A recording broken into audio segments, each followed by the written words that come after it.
Olá! Estamos iniciando mais um programa Negócios de Família, gerado aqui a partir da TV Cidade, na bela cidade de Farroupilha, na Serra Gaúcha. Você sabe que o nosso tema sempre é o seu negócio de família. O que pode ser feito para melhorar o negócio de família? Quais são os principais problemas que acontecem no negócio de família? E a gente sempre traz convidados que conhecem temas relevantes, importantes e conectados com essa questão. E hoje está aqui conosco Rodrigo Luzardo. Rodrigo Luzardo, ele é administrador e ele é também advogado. Rodrigo Luzardo, muito obrigado por estar aqui com a gente. Tudo bem, Rogério? Tudo bem, caros espectadores? É um prazer imenso poder compartilhar com vocês um pouquinho da experiência que a gente traz ao longo do tempo e poder mostrar num programa tão importante como é o Negócios de Família, muitas vezes para pequenos negócios, alguns detalhes que podem fazer toda a diferença. Muito obrigado pelo convite e espero estar à altura aí da qualidade, não só do programa, como também dos espectadores.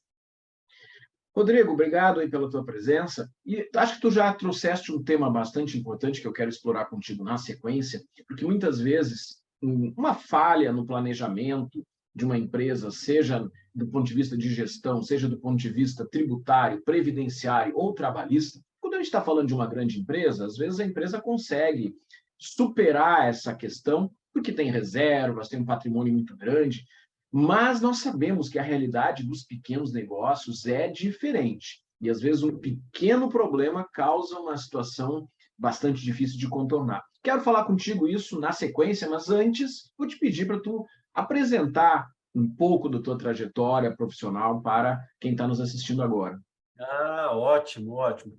Bom, Rogério, como tu bem mesmo disse, eu me formei em administração na Universidade Federal do Rio Grande do Sul, né? E lá eu fiz a especialização em administração da produção e sistemas. Com isso, me abriu uma grande porta na indústria gaúcha, tanto na indústria eletroeletrônica, automotiva, como também médico-hospitalar, onde eu atuei como gestor de produção por quase 26 anos. Então, a gente aprende algumas coisas ao longo desse tempo, né? Muita coisa. Chão de fábrica, administração, custos, tributos, RH. Então, tu acaba passando por todas as áreas quando tu administra uma indústria, né? E por último, em 2009, eu fui assumir a gerência industrial de uma fábrica médico-hospitalar em Pelotas, uma das maiores do Brasil, a LifeMed. E como eu estava em Pelotas, eu resolvi fazer o curso de Direito e acabei me apaixonando, porque eu tinha duas alternativas, né? Ou eu ficava em casa sem fazer nada, ou eu fazia alguma coisa útil. Então, eu aproveitei para estudar. Então, com 36 anos de idade, acabei voltando para os bancos acadêmicos, onde eu me formei em Direito. Comecei na Universidade Católica de Pelotas, mas terminei na PUC aqui de Porto Alegre, né? Então, a gente acaba trazendo uma bagagem de experiência, algumas porradas, né? Perdão da palavra, que o mercado te dá, o governo te dá, porque olha, desde 1994, quando eu comecei a trabalhar, até hoje, quantos governos passaram, quantos presidentes, quantas políticas monetárias, todas as alterações tributárias, enfim, tudo isso tu vai aprendendo aos poucos. Em grandes organizações, tu acaba tendo um fôlego maior para sustentar essas alterações, coisas que em indústrias pequenas, empresas pequenas, tu acaba não tendo, então tu tem que ter um jogo de cintura e uma flexibilidade muito maior para te adaptar a esse sistema. Então, o Rodrigo é isso. O Rodrigo, na verdade, ele é administrador formado pela URGS, é advogado formado pela PUC, e tem minhas especializações, tanto em direito previdenciário, como também em gestão da produção. Para finalizar, né, acho que é importante também colocar para os espectadores, eu sou pai, tenho uma filha linda e maravilhosa, sou casado, e também torcedor do glorioso Internacional. Então, só para deixar o registro aqui no programa. Essa última parte é desnecessária, mas tudo bem. Mas, Rodrigo, quando a gente fala de um pequeno negócio, a gente muitas vezes está falando normalmente de um negócio de família. Então, quase que a totalidade dos pequenos negócios, eles têm esse vínculo familiar. E como a gente estava falando antes, muitas vezes as coisas são feitas sem um cuidado, sem um planejamento, se traz para dentro da empresa um tio, um sobrinho, ou ainda aquele amigo de infância, ou aquela pessoa que a gente conhece e que depois acaba, muitas vezes, trazendo transtorno. Então, eu queria trazer para ti, e isso vale para a questão tributária, para a questão previdenciária, para a questão trabalhista, qual é a importância de um suporte, não apenas do ponto de vista de gestão, e aí é um campo para os administradores, mas do ponto de vista do direito para uma pequena empresa, para um negócio de família, ter a conexão com um profissional do direito que pense nessas questões. Uhum. Bom, Rogério, essa tua questão ela é de suma importância, tá? Porque o que mais nós vemos, eu não atuo na área trabalhista como advogado, tá? Eu atuo como perito da Justiça do Trabalho. Então, como eu tenho esta atividade na Justiça do Trabalho, se torna conflitante eu ser um advogado trabalhista. Então, isso eu não atuo. Eu atuo apenas na área previdenciária. Mas, como perito judicial trabalhista, é muito comum a gente ver os casos, tá? Onde, bem como tu falaste, tu vai agregando pessoas ao teu negócio, depois a gente vê, depois a gente acerta, e quando tu vê, eu não vou nem falar em familiares, tá? O Rogério e espectadores. Eu vou falar, na verdade, no público em geral. Mas não pensem que quando vocês colocam dentro da sua empresa uma pessoa sem registro, sem carteira assinada, por algum problema, ela não vai depois acionar na justiça pedindo algum vínculo. E, às vezes, dependendo da situação e como é feito o conjunto probatório, isso pode realmente trazer uma condenação muito pesada para a empresa e, dependendo do tamanho da empresa, pode vir até a fechar as portas. Eu tenho que falar isso, porque isso é uma verdade e é uma realidade muito recorrente, Rogério, certo? Então, o que acontece hoje? Quando tu contrata uma pessoa que tu não faz o devido procedimento legal para esta contratação, tu coloca em risco todo um sistema depois de ter que recolher não só os encargos sociais, mas também salários que não foram pagos. Que normalmente, via de regra, o que tu vai discutir são horas extras, só que quando tu vai para esse... Aí tu vai puxando o fio, né, da lã e começa a trazer mais outras coisas, que são todos os reflexos trabalhistas. Daí a importância de um bom RH, de um bom departamento pessoal que saiba fazer a documentação correta para, na hora que tu for acionado, se tu for acionado na Justiça do Trabalho, tu tenha todas as comprovações de que tu fez o negócio correto. O que é muito comum? Então, eu quero deixar um recado aqui para todos os meus amigos aqui que estão nos assistindo, tá?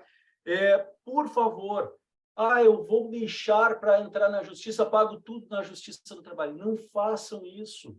Não façam isso, porque depois o tamanho do problema é muito maior. Depois vocês podem cair numa lista de empresas mal pagadoras. E tudo isso vai trazer contratempo, vai trazer despesa que não se... Por exemplo, despesa com advogado, despesa com perícias. Isso tudo vai onerando a empresa. Para algumas empresas pode ser representativo, mas para outras é bastante. E nós estamos num cenário aí que 70% ou 80% dos geradores de emprego no nosso país são pequenas empresas, não, o Rogério? Então, isso são informações que são muito importantes. Então, muito cuidado com relação às contratações para que elas sejam bem feitas. E não pensem, meus amigos, tá, que quando nós colocamos alguém de confiança, amigo, tal, que ele não vai nos acionar. Lamentavelmente, isso acontece. Todo dia acontece filho que bota o pai na justiça, sobrinho que bota o tio. Puxa vida, eu poderia elencar vários aqui com vocês. Mas isso, infelizmente, acontece. E sem contar que depois tu tem todo o impacto dos encargos, principalmente os previdenciários, que tu tem que recolher com atraso, recolher com multa, recolher com juros. Então, isso é uma gama bastante grande que traz, sim, um reflexo muito significativo para a empresa, principalmente se ela for uma pequena empresa, como é o caso das empresas que assistem aqui o negócio de família. Verdade, Luzar. E deixa eu aproveitar, tu falaste na questão trabalhista, então é natural Claro. que haja esse tipo de preocupação, mas a questão previdenciária, né? Tu és um profissional do direito que é especialista também na questão previdenciária. Então, que Sim. tipo de preocupação, que tipo de cuidado uma pequena empresa, um negócio de família, ou até mesmo um profissional que está atuando dentro dessas empresas, ele deve ter para ter melhores resultados e evitar problemas no futuro?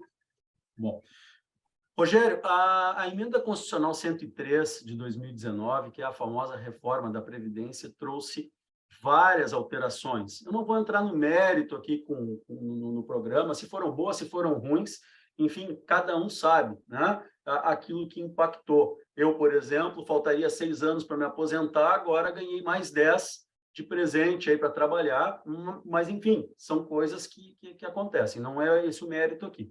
Agora, as empresas, o que elas devem cuidar? Primeiro ponto, tá? A questão do planejamento tributário da operação da empresa, ela é fundamental. Por que eu digo isso? Porque na questão previdenciária, dependendo da classificação fiscal da empresa, mudam também as alíquotas de recolhimento da contribuição previdenciária.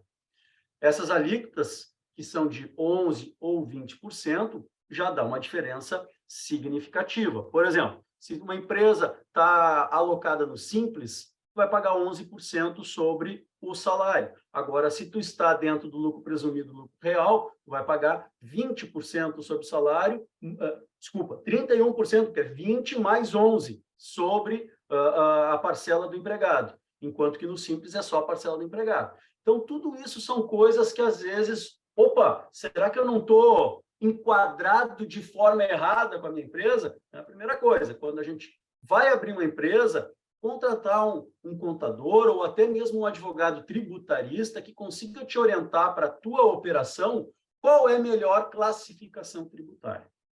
Segundo ponto, hoje, com essa emenda constitucional 103, ficou muito importante o planejamento previdenciário.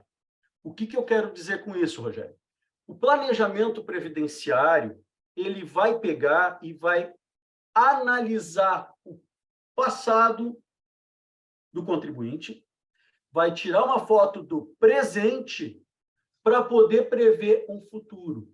E esta previsão é onde se faz várias simulações para a gente estabelecer uma coisa chamada ROI previdenciário.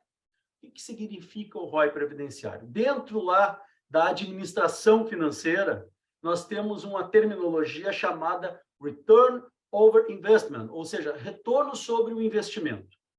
Este retorno é nada mais, nada menos que os nossos espectadores que são donos de negócio querem saber. Se eu investir 100 mil hoje no negócio, quanto eu vou ganhar daqui 3 anos, 4 anos, 5 anos?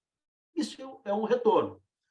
Do ponto de vista previdenciário, o que o contribuinte quer saber? Até hoje, eu contribuí com tanto. Hoje, eu pago tanto. E se eu pagar mais, menos, ou seguir na mesma batida, quanto eu terei para me aposentar? Então, o planejamento previdenciário, ele faz o quê? Ele faz justamente isso. Ele consegue pegar essa fotografia, saber, o Rogério, quanto tempo o Rogério ainda falta para se aposentar, quais são as características, os critérios que ele ainda precisa preencher, e tendo isso preenchido, qual a melhor condição para ele ter uma renda mensal inicial mais adequada. O que eu quero dizer com isso, Rogério? Por exemplo, eu tive um caso agora, há poucos dias atrás, de na verdade, não, ele era um trabalhador autônomo e ele pagava sempre pelo salário mínimo. Trazer esse exemplo, porque às vezes com o exemplo fica mais claro. Com as alterações da emenda constitucional 103, nós tivemos alguns critérios que facilitam para o contribuinte evitar colocar dinheiro fora. Então, o que acontece? Nós temos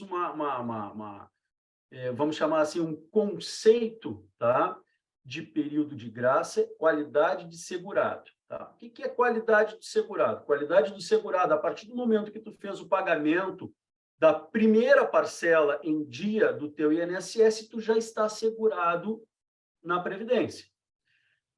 O que é carência? É o número de períodos que tu tem que ter pago para ter direito a algum benefício ou alguma aposentadoria.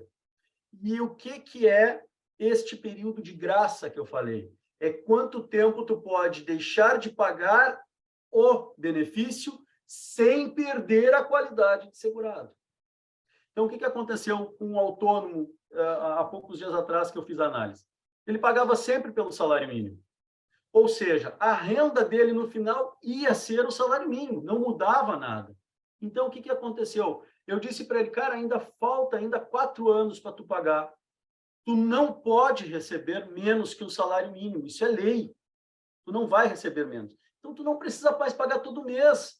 Tu vai pagar a cada 11 meses para tu não perder a qualidade de segurado, tu continua segurado e tu evita pagar. Aí eu me lembro que na época dava assim olha, eu acho que uns 7 mil, 8 mil reais que ele ia evitar de botar fora, porque ele ia pagar e não ia receber isso no final.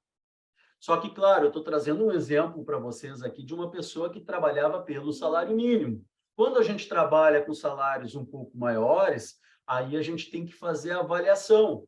Será que vale a pena aumentar? Se eu paguei tanto lá para trás, agora vale a pena eu pagar mais?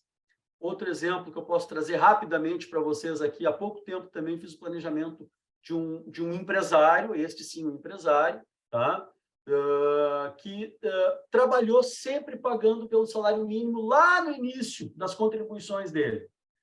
E aí, à medida que foi passando e o negócio foi melhorando, ele foi aumentando o nível das contribuições. Para quê? Para levar o salário médio para, na hora do cálculo da renda mensal, também a gente elevar esse patamar. O problema que aconteceu é que ele tinha muito tempo de contribuição pelo salário mínimo e agora, como faltam 5 anos para ele se aposentar, se ele pagar pelo teto, a alteração média é muito pequena.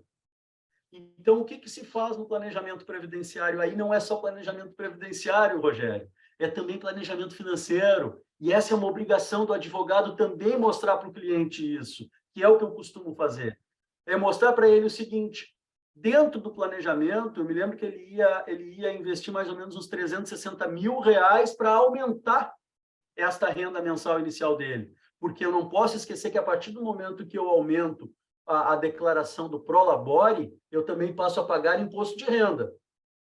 Será que isso vale a pena e eu recupero lá na frente? Será que compensa fazer essa movimentação? Será que compensa? Aí eu mostrei para ele, olha, se tu passar a pagar a partir de agora pelo salário mínimo, a tua renda vai ser essa.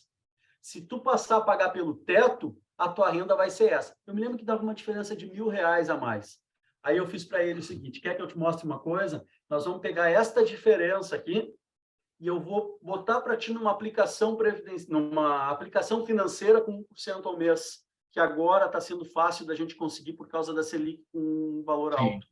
Eu mostrei para ele a diferença, se ele pegasse agora a diferença que ele teria que pagar entre um planejamento e outro, dava R$158 mil, esse número eu lembro, e aplicasse tudo num CDB de um banco, com um fundo garantidor do crédito, e te garante pelo menos R$250 mil aí em caso de falência do banco, ele ia ter R$360 mil ao final, quando ele ia se aposentar. A 1% ao mês, nesse caso, ele teria só desta aplicação R$3.600.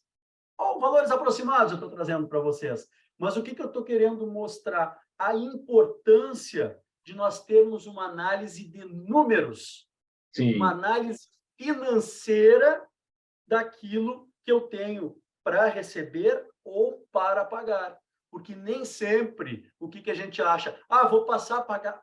Maior erro, o que mais acontece, Rogério, hoje em dia, vou passar a pagar sobre o teto, mas eu não analiso que eu tive que também pagar o imposto de renda, que a compensação na minha renda lá ela não vai ser representativa. E aí eu acabo botando dinheiro fora. Botando dinheiro fora. Então, assim, é muito interessante. Fazer um comentário em cima Claro, disso. claro.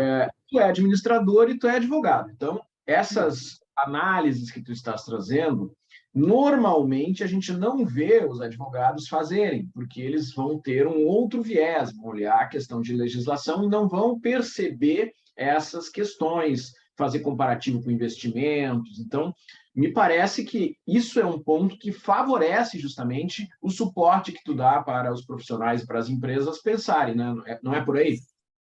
Sem dúvida nenhuma, sem dúvida nenhuma. Existe uma coisa, na verdade, me perdoem aqueles colegas advogados que estão assistindo o programa, mas é uma crítica que eu faço ao curso de Direito, que nós não temos matemática financeira no curso de Direito. E nós deveríamos ter, o advogado deveria conhecer pelo menos o básico da matemática financeira. E é muito interessante, né, Rogério, porque falando sobre isso, sobre educação financeira, não é só para a advocacia, é para todas as profissões. Na verdade, eu vi um comentário, infelizmente, eu não vou poder dizer quem foi que fez esse comentário, porque eu não lembro, tá? Mas me gravou. E a pessoa dizia o seguinte, sabe quantos, dentro de um colégio, quantos vão virar médico? Aí todo mundo fala, tá, 1%, 2%. Legal, 2%. Vão virar médicos. Sabe quantos vão virar engenheiros? 10%, 12%. Tá? Sabe quantos vão virar não sei o quê? E aí foram indo. Aí tu pega assim, para todas essas atividades eu tenho a biologia, eu tenho a geografia, eu tenho a história, eu tenho... Tá. Quantos alunos dentro de uma escola vão precisar trabalhar com dinheiro?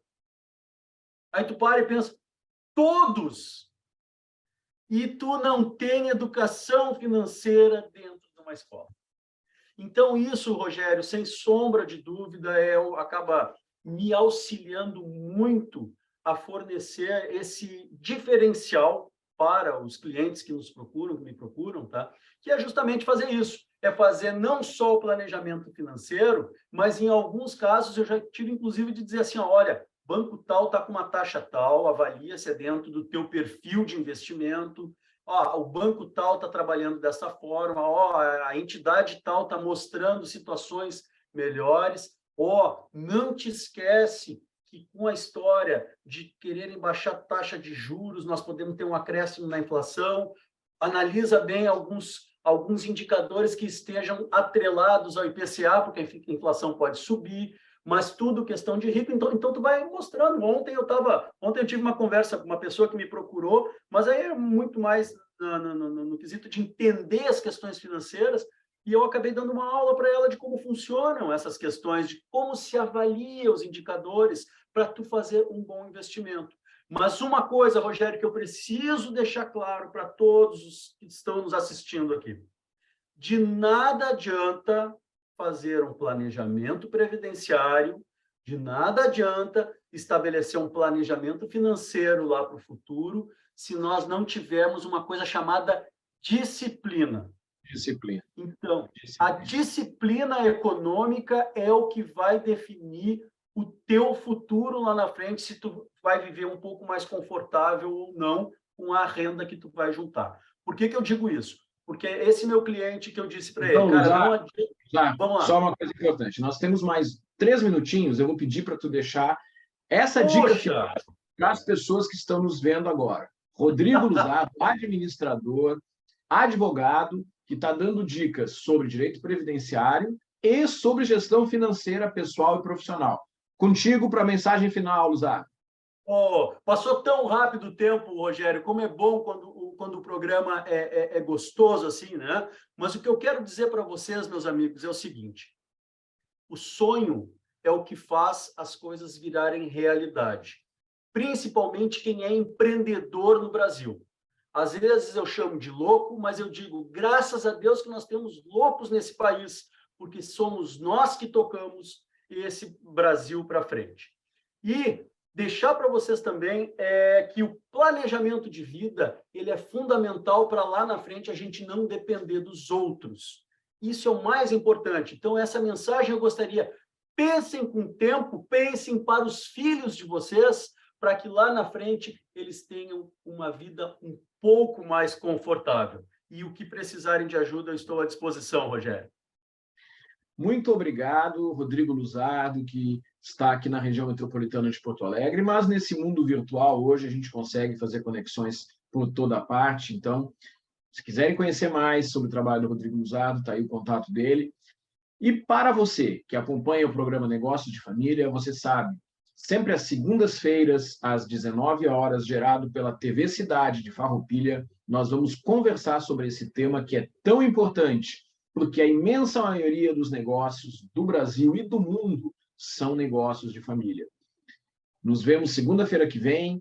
Um grande abraço. Tchau, tchau. Um abraço.